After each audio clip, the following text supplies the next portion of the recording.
এদিকে গুজরাটে বাংলাদেশি সন্দেহে বাংলার পরিযায়ী শ্রমিকদের হেনস্থার অভিযোগ, চরম হেনস্থার অভিযোগ পিংলার 10 যুবককে গভীর রাতে ঘুম থেকে তুলে মারধর করে থানায় নিয়ে যাওয়ার অভিযোগ।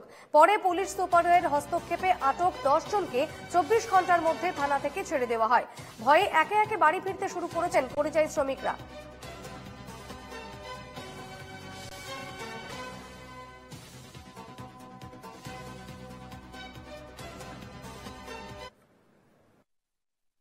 পনেরো 20 জন এসেছিলাম।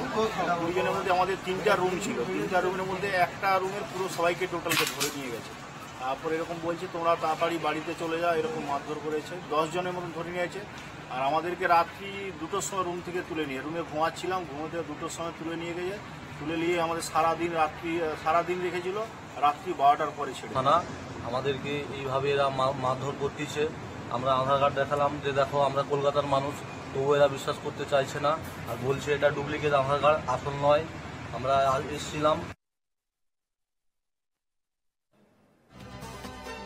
গুজরাট না সুরাট বললো ওরা,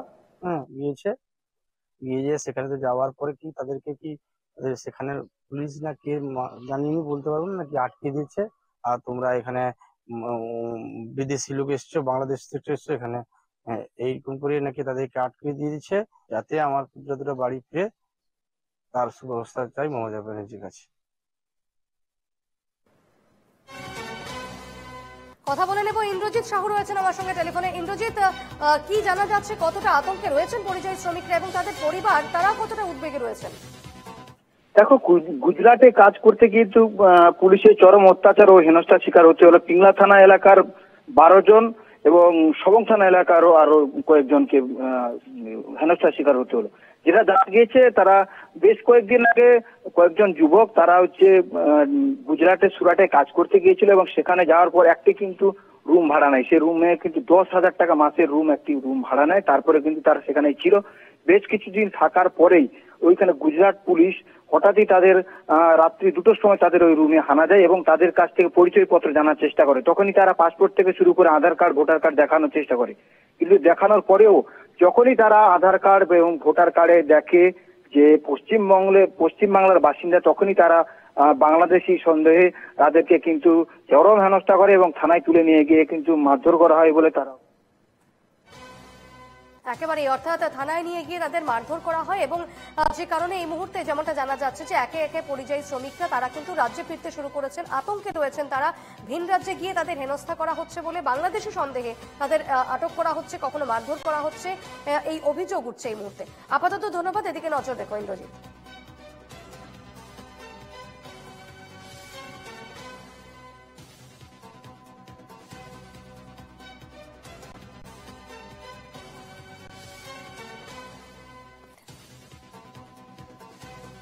এ নিয়ে কি বলছেন তৃণমূল নেতা কুণাল ঘোষ, শুনবো।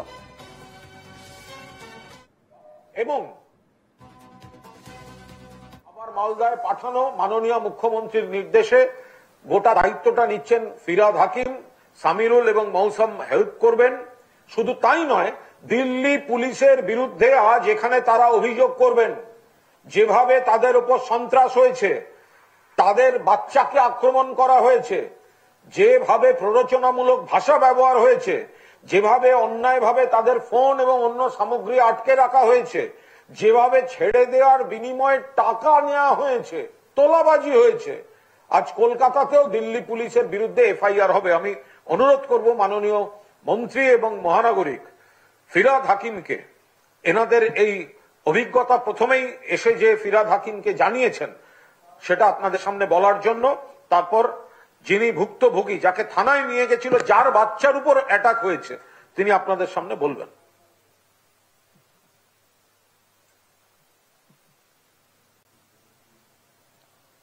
প্রথমেই আমরা যারা বাংলায় কথা বলি তারা ভারতীয় কি ভারতীয় নয়, এই ক্লারিফিকেশন মোদী সাহেব এবং অমিত শাহ সাহেবের কাছে চাইছি। আমরা যারা বাংলায় কথা বলি ভারতবর্ষের মাটিতে জন্মে বড় হয়েছি, ভারতবর্ষের অঙ্গরাজ্য পশ্চিমবঙ্গে, এখানে বড় হয়েছি, খেয়েছি, দেয়েছি, নিজেদের ভারতীয় হিসেবে আমরা গর্ব অনুভব করি, তারা ভারতীয় কি নয় সেই প্রশ্নের জবাব অমিত শাহজিকে দিতে হবে, মোদিজিকে দিতে হবে। কারণ ডবল ইঞ্জিন সরকার যেখানে যেখানে আছে সেখানে বাংলা বললেই বাংলাদেশি, বাংলা বললেই হাট যাও, বাংলা বললেই তাকে বাংলাদেশি হয়। ইভেন এমন কথা ওনাদের কাছে সকালে আমি শুনলাম যেখানে মমতা ব্যানার্জিকেও বাংলাদেশি বলা হয়েছে। আমি এর তীব্র প্রতিবাদ করি। ভারতবর্ষ ভাঙার চেষ্টা দয়া করে মোদি এবং অমিত শাহ করবেন না। এই আপনাদের ভাবধারা এবং আরেকটা ইসলামিক কঠোরপন্থী ভাবধারায় আমাদের দেশ একবার ভাগ হয়েছে। আপনাদের এই ষড়যন্ত্রের বিরুদ্ধে আমরা লড়ব। ভারতবর্ষ এক থাকবে। ভারতবর্ষের সব মানুষ যে ভাষায় যে কথা বলে সে নিজের অধিকারে মাথা তুলে ভারতবর্ষে বাঁচবে। ভারতের স্বাধীনতা আসতো না যদি এই বাংলা না থাকতো, যদি সুভাষ বোস না জন্মাতো, যদি বাঘাযতীন না জন্মাতো, যদি ক্ষুদিরাম না জন্মাতো, তাহলে এই ভারতবর্ষের স্বাধীনতা আসতো না যারা বাংলার থেকে অবদান দিয়েছেন স্বাধীনতার। ভারতবর্ষের আজকে আপনারা যে প্রধানমন্ত্রী রাষ্ট্র যে মন্ত্রী রয়েছেন তার অবদান ওইখানে পার্লামেন্টে দাঁড়িয়ে রয়েছেন স্বাধীন ভারতবর্ষে, তার অবদান বাংলা দিয়েছে। বাংলাকে আপনি অবমাননা করতে পারেন না। বাংলা আমার মাতৃভাষা। সেই ভাষার জন্য যদি বলতে বলতে প্রাণ যায় তো যাবে, সেই ভাষা ছাড়বো না।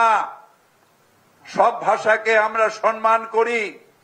সব ভাষাকেই মমতা ব্যানার্জি বলেছেন বারবার করে যে সব ভাষার মানুষ সমান অধিকারে আমার পশ্চিমবঙ্গে থাকবে। কিন্তু আমার পশ্চিমবঙ্গের মানুষ বাইরে গেলে বাংলা ভাষায় কথা বললেই বাংলাদেশি। আমরা বাংলাদেশি নই। বাংলাদেশ হিস্টোরিক্যাল কারণে একটা আমাদের দুর্ভাগ্য, একটা আলাদা দেশ হয়ে গেছে অনেক দিন আগে। সেটা একটা অন্য দেশ, কিন্তু ভারতবর্ষ আমার দেশ, বাংলা আমার রাজ্য এবং ভারতবর্ষের কনস্টিটিউশনে বাংলা ভাষা, এটা আমাদের কনস্টিটিউশনাল অ্যাপ্রুভ ভাষা। এই ভাষাকে অবমাননা করতে পারেন না। দিল্লি পুলিশের বাপের ক্ষমতা নেই যে বাংলা ভাষাকে কনস্টিটিউশনাল যে আমাদের স্বীকৃত ভাষা তার থেকে সরিয়ে দেওয়া।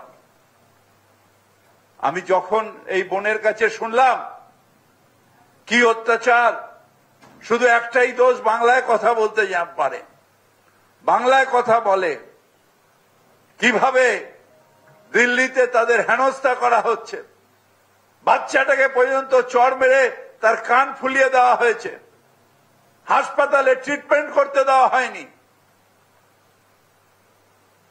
আমাদের ভারতবর্ষে এই রকম ডিভাইড অ্যান্ড রুল পলিটিক্স, যেখানে বাংলার থেকে শুধু মুসলমান নয়, হিন্দু মুসলমান সবার উপরে, গরিব মানুষ যেখানে যেখানে বাংলা থেকে গেছে তাদের ওপর অত্যাচার হচ্ছে। কিন্তু তারপরেও আমরা বলবো অনেক পরিযায়ী শ্রমিক আমাদের অন্য রাজ্য থেকেও বাংলায় এসছে, আছেন, প্রত্যেকটা জুট মিলে আছেন, কয়লাতে আছেন, আমাদের যে আয়রনের যে কোম্পানি তাতে কাজ করছেন, বিভিন্ন জায়গায় আছেন। তারা সসম্মানে এখানে থাকবেন, কারণ এই দেশটা আমাদের সকলের দেশ। অত্যাচারের কথা শুনতে চান? একটু আমার বোনের কাছে শুনুন অত্যাচারের কথা কি হয়েছিল।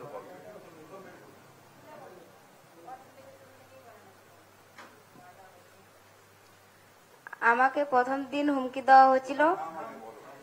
আমার নাম সাজনুর পারভিন, বাড়ি মালদা চাচলে। সাজনুর পারভিন।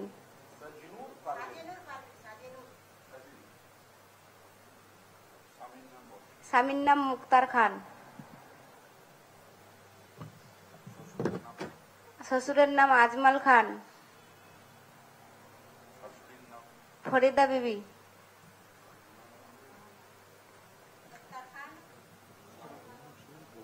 বাড়ি চাচল, দিল্লিতে থাকতাম আমরা, পাণ্ডবনগর, মান্ডাওয়ালি, শ্রীরাম চক। প্রথম দিন একদিন আমাদের ঘরে 4টা লোক এসেছিলেন। তারা এসে বললেন আমরা পুলিশের লোক, আমাদেরকে আধার কার্ড দেখান। আমি আধার কার্ড বের করে দিতে দিতেই ওনারা বললেন আপনার হাজবেন্ড কোথায়? আমি বললাম আমার হাজবেন্ড কাজে গেছে, ও এখন বাড়িতে নাই।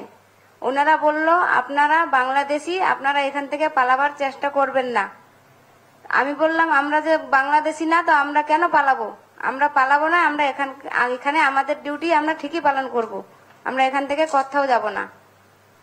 তারপরের দিন ওরা আবার 4 জন এসে, 2টা মহিলা 2টা পুরুষ এসে আবার বলল পুলিশের লোক আমরা, আমাদের সাথে আপনাকে যেতে হবে, আপনি হচ্ছেন বাংলাদেশি।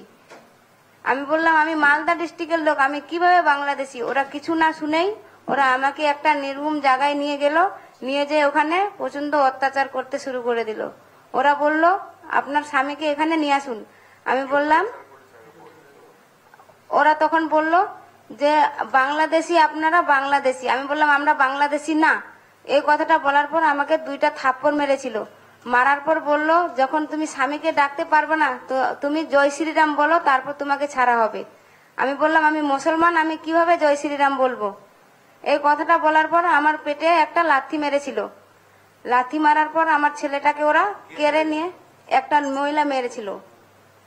মারার পর আমার ছেলেটাকে ওরা কেড়ে নেওয়ার চেষ্টা করছিল।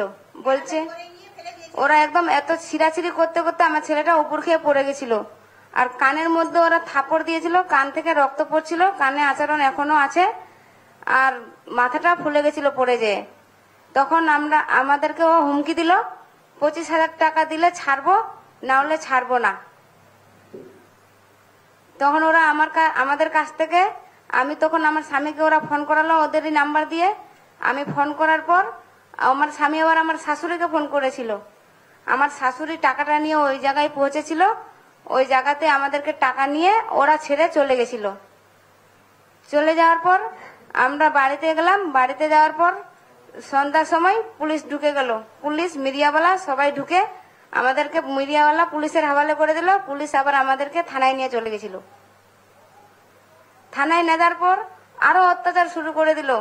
বললো তোমরা পশ্চিমবঙ্গের লোক মানেই তো বাংলাদেশি, পশ্চিমবঙ্গ মানেই বাংলাদেশি। এরকম করার পর আমাদেরকে 3 জনকে 3 জায়গায় করে দিয়েছিল, কারোর সাথে কারো দেখা করতে দিচ্ছিল না। আর ওরা উপর থেকে হুমকি দিচ্ছিল, বললো যে আমাদেরকে মমতা এভাবে এভাবে করতে বলেছে। এত ভয় দেখাচ্ছিল, এত অত্যাচার করছিল, বলার শেষ নাই। বাচ্চাগুলোকেও থাকতে দিচ্ছিল সাথে, কেড়ে কেড়ে নিয়ে চলে যাচ্ছিল। আমরা ভয়ে জান নিয়ে পালিয়ে এসেছি। আমাদেরকে এনারা অনেকটা উপকার করেছে, এনারাই আনিয়েছে দিল্লি থেকে বাড়িতে। হ্যাঁ, সই তো অনেক জায়গায় করিয়েছে, অনেক জায়গায়, বলার শেষ নাই। আমাদেরকে কিচ্ছু বলেনি, ওরা সাইন করিয়ে নিয়েছে। আর আমাদের ফোন দুটো ছিনে নিয়েছে।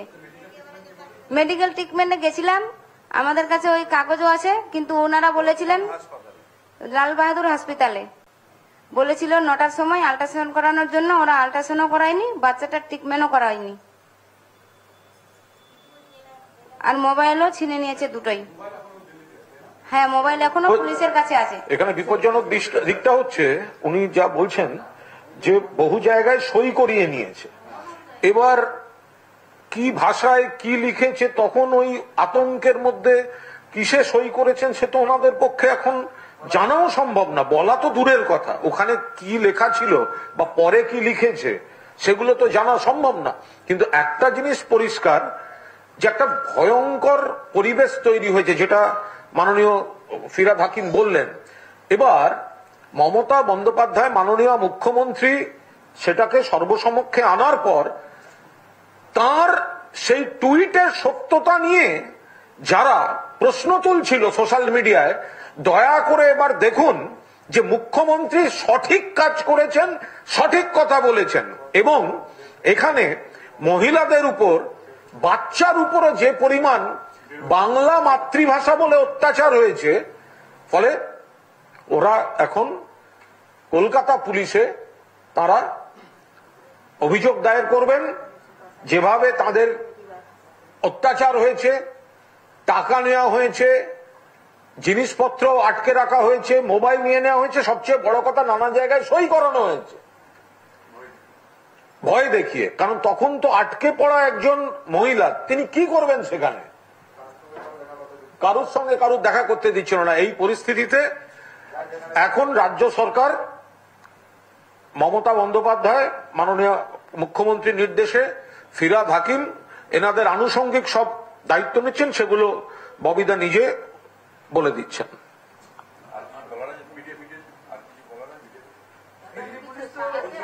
কিছু বলার কি আছে? যে জায়গাটাতে নিয়ে গেছিল ওই জায়গাটা তো ওরা দেখাচ্ছেই না। এই যে জায়গাটায় ওরা নিয়ে গেছিল সেটা আপনি বলুন, এটা বলুন, যে এটা আপনি নিজে বলুন, যে জায়গাটা নিয়ে গেছিল সেটা। যে জায়গাটাতে আমাকে ধরে নিয়ে গেছিল সেই জায়গাটা ওরা সিসিটিভিতে দেখাচ্ছে না। যেখানে ওরা টাকাটা যেখানে নিয়েছে ওটাও জিনিসটা দেখাচ্ছে না। যখন আমি বাড়ি ফেরত আসছি ওই ভিডিওটা দেখাচ্ছে, আর যখন নিয়ে যাচ্ছে ওই ভিডিওটা দেখাচ্ছে না। আমাকে একটা পার্কে নিয়ে গেছিল, ওখানে একটা হাসপাতাল ছিল, বাকি কিচ্ছু ছিল না, সুনসাম জায়গা ছিল। ওই জায়গাটা ওরা দেখাচ্ছে না। না, আমি তো কিছু জানি না, আমি তো ওখানে নতুন ছিলাম। আরো লোক ছিল না, কেউ ছিল না, ওরাই 4 জন ছিল, 2টা মহিলা। ওরা সাধারণ ড্রেসে এসেছিল আর বলছিল আমরা সিআইডি পুলিশ অফিসারের লোক, এরকম বলছিল। আর যখন আমাদেরকে ছেড়েছে থানা থেকে, আমাদেরকে হুমকি দিয়ে ছেড়েছে, যদি মমতার কাছে যে কিছু তোমরা সোশ্যাল মিডিয়ার সামনে বলো তাহলে তোমাদের জেল হবে। পুলিশওয়ালা বলেছে থানা থেকে, যেদিন আমাদেরকে ছেড়েছে কালকে। হ্যাঁ, সেটা তো বললেন, আর কতবার বলাবি? ওটা আমাকে যখন সবজি কিনতে যাচ্ছে ওটা দেখাচ্ছে, যখন আমাকে ধরে নিয়ে যাচ্ছে ওটা তো দেখাচ্ছে না ওরা। আমি ওখানেও বলেছি ওটা, যখন আমাকে ধরে নিয়ে যাচ্ছে ওটা কেন দেখাচ্ছেন না? আর যেখানে নিয়ে যাওয়া হয়েছে, যেখানে মারা হয়েছে, এবং আমার পুরো পাশে আমাকে এমন ভাবে মেরেছে, আল্ট্রাসাউন্ড করার আদেশ দেওয়া হয়েছে, তাহলে আমাকে ওরা কত মেরেছে ওটা ভেবে দেখুন। ওরা আল্ট্রাসাউন্ড করা হয়নি, আর ওরা আমাদেরকে হুমকি দিয়ে ছেড়েছে, ওখানে যে কিছু বললে জেল হবে।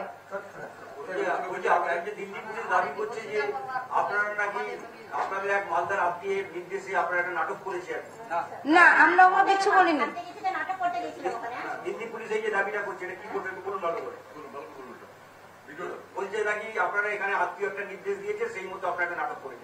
আমরা ওগুলো কিছু বলিনি, আমাদেরকে বলাই হয়নি ওগুলো। না, এক মিনিট দাঁড়াও। শ্বশুর মশাই বলুন, যিনি 25 বছর ধরে দিল্লিতে আছে। আমরা যে ওখানে যে দিল্লিতে থাকছি, তো কি আমরা তো বড় লোক না, আমরা তো গরিব মানুষ। হ্যাঁ, সেই যে এইটা যে কথা বলেছে, তো নাটক করেছে, নাটক না। কেন এই কথাটা বললো বুঝলেন? আজমাল খান। আপনাদের কেউ কি রাজনীতি করে এখানে মালদায় থেকে? তারা না না না, আমার শ্বশুর একাই, আমার স্বামীও একাই, আমাদের কেউ নাই। वो वो हमारा गांव का वो मेंबर है। हम लोग का गांव का मेंबर है। हाँ, नहीं ऐसे ही हम लोग का गांव वाला है। वो कह रहे हैं कि आप उनके कहने पे आप लोगों ने नहीं, ये गलत है, ये गलत है। नहीं, हम लोग को कुछ नहीं कहा है। उनका कोई बात ही नहीं हुआ है, उनका तो हम नाम ही नहीं लिया है, बातें नहीं हुआ हम लोगों के साथ। उनका बारे में कोई पूछा भी नहीं है हमें। हाँ, तो बता तुम्हें हिंदी तो बोलते बोलो। हमें जब वहाँ पे लेके गया था, वहाँ पे ले जाने के बाद उन्होंने हमें 2 चाटा मारा था मेरे को। शुरू से पहले दिन जब वो लोग आया था, मेरा पास आधार कार्ड मांगा, बोला अपना आधार कार्ड दिखाओ, पहचान पत्र दिखाओ, कहाँ के हो आप लोग। मैं जब आधार कार्ड निकाल के दिया, उन्होंने आधार कार्ड लेने का बोला आपका पति कहाँ गया है? मैंने बोला मेरा पति काम पे गया है, वो मार्केट में काम करता है। जब उनको बोला तो उन्होंने बोला यहाँ से भगना मत, आप लोग बांग्लादेशी हो। मैंने बोला हम बांग्लादेशी नहीं है, हम मालदा डिस्ट्रिक्ट का है, हम कैसे बांग्लादेशी हो सकता है? उन्होंने बोला मालदा मतलब नहीं, पश्चिम बंग मतलब बांग्लादेशी है, आप लोग बांग्ला भाषा से बात करती हो, इसकी मतलब बांग्लादेशी है। मैंने बोला उसको, जब हम पश्चिम बंग का तो ममता बनर्जी भी है, फिर वो भी बांग्लादेशी है। बोला वो बाद में दिखा जाएगा, मतलब बांग्ला से बात करने में बांग्लादेशी हो। ये बोलने के बाद वो लोग चला गया, आधार कार्ड भी लेके चला गया मेरा।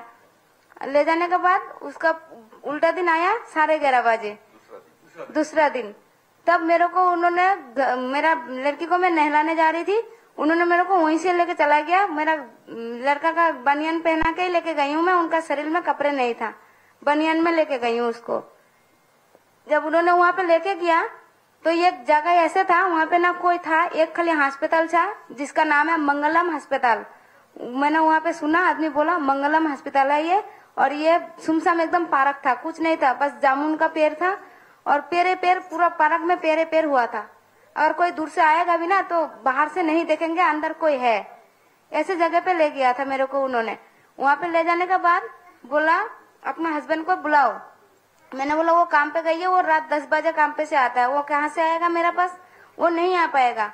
बोला वो उनको फोन मिला। मैंने बोला मेरे पास फोन नहीं है, हम फोन नहीं चलाते, एक ही फोन है मेरा हस्बैंड के पास। तब उन्होंने मेरे को 2 चाटा मारा। मैंने बोला मारती क्यों है, ऐसे मुंह में बात करो, पुलिस वाला थोड़ी ना किसी को मारता है। तो बोला हम लोग पुलिस वाला CID पुलिस वाला है, हम लोग नहीं सुनते, आप लोग बांग्लादेशी हो, हमें सरकार से आना है आपको उठाने का लिए, हम लोगों को आपको उठाना पड़ेगा। मैंने बोला जब उठाना है तो थाने पे ना ले जाओगे, यहाँ क्यों लेके आई हो। तो उन्होंने बोला इतना हम लोग बात नहीं सुनेंगे तुम्हारा, तुम जय श्री राम बोलो फिर छोड़ेंगे। मैंने बोला मैं जय श्री राम नहीं बोलूंगी, क्योंकि मैं कुरान शरीफ पढ़ी हूँ, मैं कैसे जय श्री राम बोलूं, मैं नहीं बोलूंगी जय श्री राम, मैं मुसलमान हूँ। उन्होंने बोला जय श्री राम नहीं बोलोगे तो पैसा 25,000 पैसा लेके आओ तब छोड़ेंगे। फिर उन्होंने ही फोन मिलाया मेरा पति का पास, उनका नाम मैंने नंबर दिया, मेरे को बोला नंबर दो नहीं तो फिर मारूंगी। और एक तो लात मार दिया था पेट में मेरा, मैं इतना काबू हो गई थी क्योंकि मेरा पहले से बीमार है। मेरे को एक बार लकवा मार दिया था, उस टाइम से मैं बहुत नरम हूँ, मैं ना ताकत हूँ, मेरा हाथ में भी ताकत नहीं है, एक पैर में भी ताकत नहीं है। मैं उनके साथ लड़ाई नहीं करने का वो थी। मेरे को तब उन्होंने बोला मंगाओ पैसा फिर छोड़ूंगी। मैं अपने पति को बोला, मेरे से बुलवाया, मैंने बोला ऐसे ऐसे बात है, मेरे को यहाँ पे रखा है, जगह का नाम नहीं बता रहा इन्होंने, खाली बोल रहा है मंगलम अस्पताल है। तो मेरा पति फिर उसका मम्मी को फोन मिलाया, मेरी सास को। मेरी सास ने एक बैटरी रिक्शा में करके पैसा लेके गया है, वो मेरा सास मेरा हाथ में दिया है, मैं उनका हाथ में दिया हूँ। जो जैसे उनको पैसा मिल गया वो वहीं हमें छोड़ के भाग गया। इसके बाद हम लोग जब घर आएंगे रास्ता में भटक गई थी। जब मेरा लड़का को छीना-छीनी किया उन्होंने, मेरा लड़का मिट्टी में गिर गया था, उसका यहाँ पे सिर में भी चोट लगा था और कान से खून निकल गया था, उनका नाखून लग गया था, पूरा खून निकल गया था। अभी भी उनका निशान है कान पे, देख सकती हो तो देख लो, उनको इतना मारा है मेरा बच्चे को। हाँ, वो जहाँ मैं रोती थी बैठ के वहाँ का दिखा रहा है, वो लोग जहाँ मेरे को लेके गया है वो नहीं दिखा रहा है एक बार भी। मैंने वहाँ पे भी बोला जहाँ मेरे को लेके गया वो जगह तो अब दिखाई नहीं हो, वो पार्क तो आ ही नहीं रहा है। तो कह रहा है तुम्हें ज्यादा पता है क्या दिल्ली के बारे में, हमें पता है हम कहाँ का निकाला है, ऐसे वो लोग बोल रहा था। बस यही बोल के हमें वो किया था और इतना परेशान कर रहा था पूरा रात मक्खर में, और कहाँ पे किसको रखा था बोलता नहीं था। मेरा देवर बार बार ढूंढने का लिए जा रहा था, उनको बोल रहा था उस थाना का कोई आदमी नहीं हम लोग पकड़ा है, हमारा पास नहीं है, हमें छुपा दिया था। दोनों फोन छीन लिया है और हमें बहुत पेपरों में साइन करवाया है।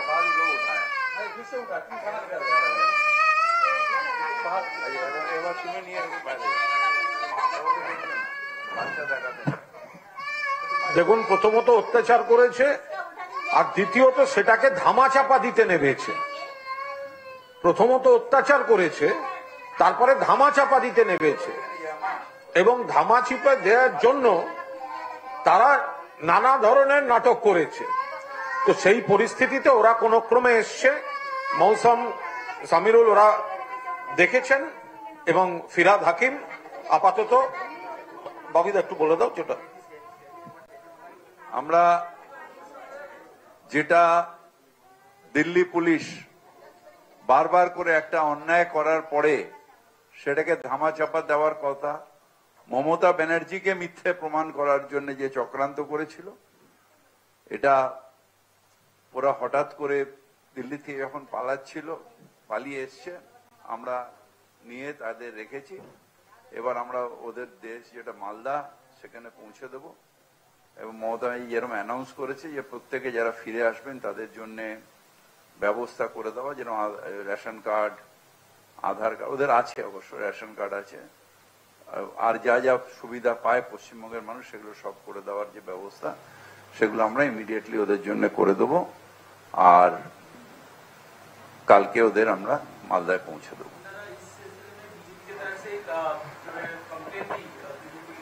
हाँ, वो कंप्लेन किया है ममता बनर्जी के अगेंस्ट में, जो किया है उसके लिए हम लोग आज आपके सामने आए। जो कितना बीजेपी कितना छुड़ा पार्टी है, कितना झूठा पार्टी है, बच्चा को भी नहीं छोड़ता है। जो ओरिजिनल ये मेरे बहन जो आपके सामने बताई, वो जो बताई आप लोग सब तरह से पूछ लिए, तो ये जो बताई ये सत्य घटना है और हमारा ये घटना एक है, और चारों तरफ जो घट रहा है डबल इंजन सरकार में, हम इसका विरोध कर रहे हैं और ये विरोध हमारा चलेगा, क्योंकि हमारा मातृभाषा बंगला है और बंगला की इज्जत के लिए हमको जितना दूर तक जाना पड़ेगा हम जाएंगे।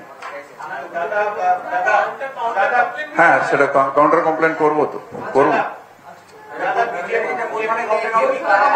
ममता बनर्जी कल अपनी स्पीच में बताई थी कि माइनॉरिटी को लौट आने के लिए बंगाल में, तो ये फिर से झूठा, माइनॉरिटी का मेजोरिटी का बात नहीं है।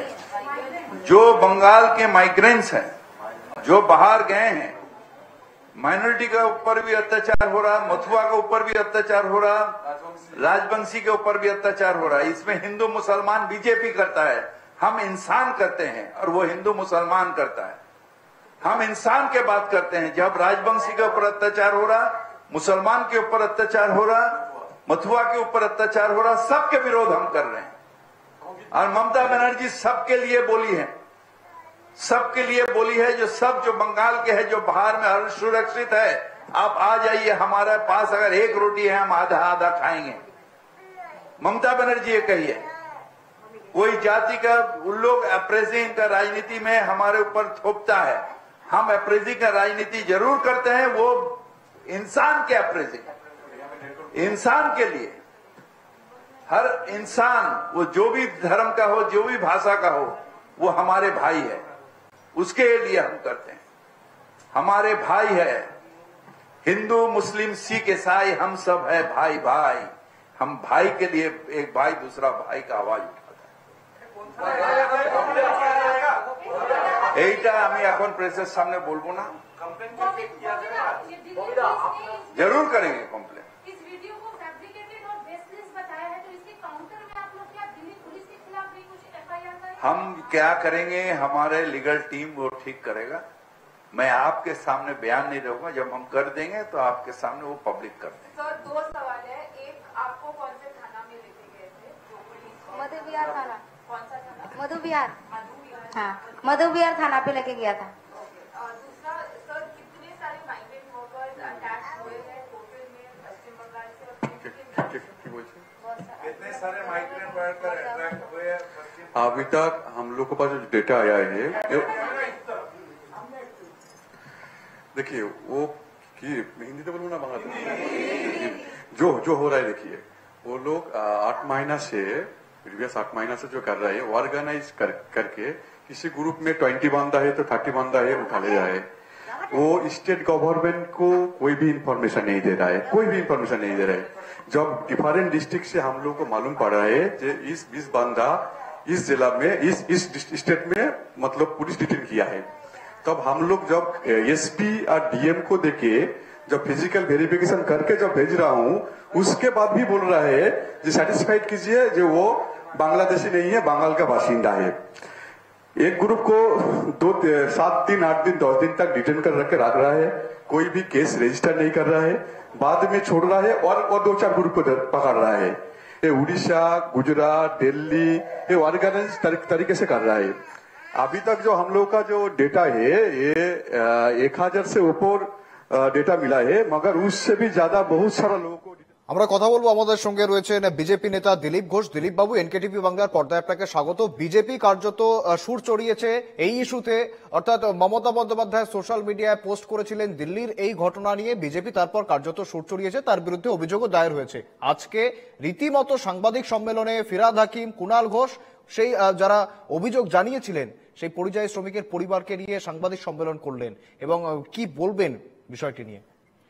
আমরা তো আগেই বলেছি মমতা ব্যানার্জি নন শুধু ইস্যু করছেন এবং বাংলাদেশিদেরকে বাংলাভাষী বা পশ্চিমবাংলার ভারতীয় নাগরিক তৈরি করে ভোটার তৈরি করছে, আর সেটা ধরা পড়ে যাচ্ছে বলে উনি চেঁচামেচি করছেন। মালদার যে লোকটিকে দিয়ে হয়েছে, এখান থেকে ফোন করিয়ে তাকে ভুল স্টেটমেন্ট দেওয়ানো হয়েছে, সেটা তো প্রমাণ হয়ে গেছে। পুলিশ নিজে এসে ইনকোয়ারি বুক করে বলেছে সাজানো ঘটনা।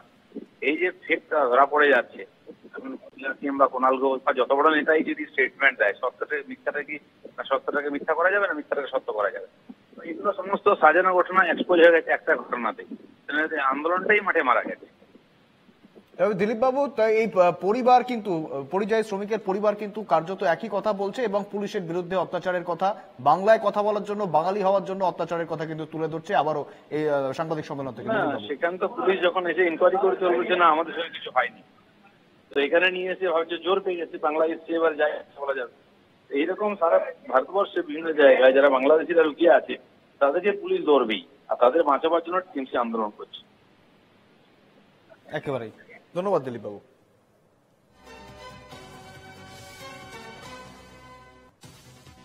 जो बुरा तरीके से बहुत पिटा है।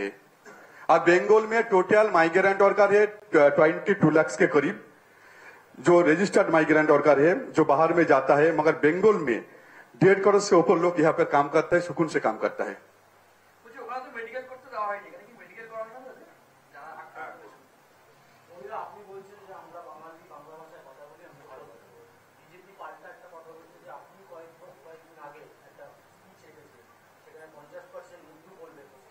শুনুন, উর্দুও আমরা সম্মান করি, উড়িয়াকেও আমরা সম্মান করি, হিন্দিকেও সম্মান করি। এই তো হিন্দিতে বললাম, আমরা সবাই সব ভাষাই আমাদের কাছে অত্যন্ত গুরুত্বপূর্ণ।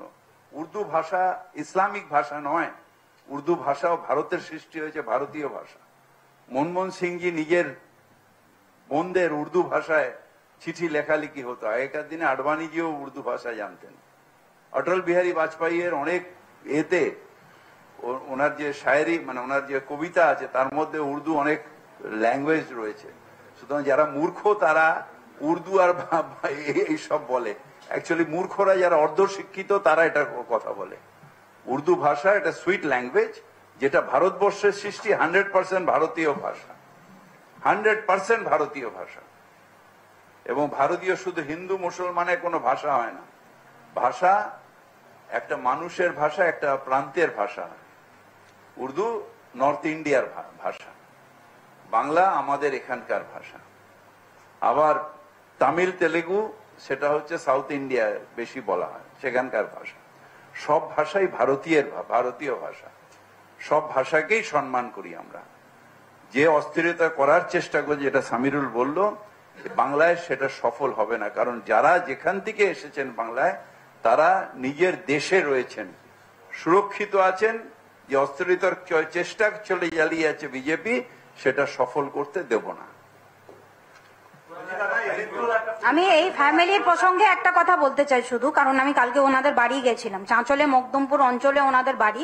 এই যে বলা হচ্ছে যে কোনো একজন রিলেটিভ ওনাদেরকে শিখিয়ে পড়িয়ে সবকিছু বলতে বলেছেন, ওখানে ওদের কিন্তু কোনো রিলেটিভ থাকে না, একটা মেয়ে থাকে। ও কিন্তু এই পরিবার দিল্লি থেকে যা টাকা পয়সা পাঠাতো সেখান থেকে কিন্তু ওর ঘর সংসার চলতো, এমনকি ওদের থাকার পরিস্থিতি পর্যন্ত নেই। তো পুরো ঘটনাটা যা ঘটেছে, তারপর দিল্লির যে পুলিশ এইগুলো পুরো বানিয়ে এদেরকে বদনাম করার একটা চেষ্টা চলছে এবং আমাদের মুখ্যমন্ত্রীকে বদনাম করার একটা চেষ্টা চলছে, এইটুকুই বলতে চাইছি। বলছি যে ওনারা তো এই মুহূর্তে এসেছেন, আজকে সকালে এসেছেন, মালদা ফিরবেন, সেখানে থাকার ব্যবস্থাও করছে নেই, সেটা নিশ্চিন্ত থাকতে পারেন। পশ্চিমবঙ্গে যখন ফিরেছেন, মাননীয় মুখ্যমন্ত্রী মাথার উপর আছেন, মাননীয় মন্ত্রী ফিরহাদ হাকিম, মৌসম আছে, সামিরুল আছে, প্রশাসন আছে, যা যা করণীয় সমস্তটাই করা হচ্ছে। সবার পেটে ভাত, সবার হাতে কাজ, সবার মাথায় ছাদ। আমরা বাংলার মানুষ যারা ফিরে আসবে তাদের এটা সুনিশ্চিত করব। আমরা ডুপ্লিকেট বার করে দিচ্ছি, ডুপ্লিকেট আমি বার করে দেবো, ওই সব ডুপ্লিকেট বেরিয়ে যাবে, সব জিনিসপত্র ওখানে ফেলে দিয়ে ওরা তো পালিয়ে এসছে, থানার থেকে বেরিয়ে পালিয়ে এসছে, জিনিসপত্র ওখানে রয়েছে, সেটা পরে মহসমার এরা যখন দিল্লি যাবে তখন গিয়ে উদ্ধার করার চেষ্টা করবে। কিন্তু এখন এদের সব এখানে যা বাড়িতে থাকতে গেলে যা যা লাগে সব যারা বাংলার অন্য অন্য পরিবার যে ফেসিলিটি পায় সব ফেসিলিটি আমরা করিয়ে দেবো।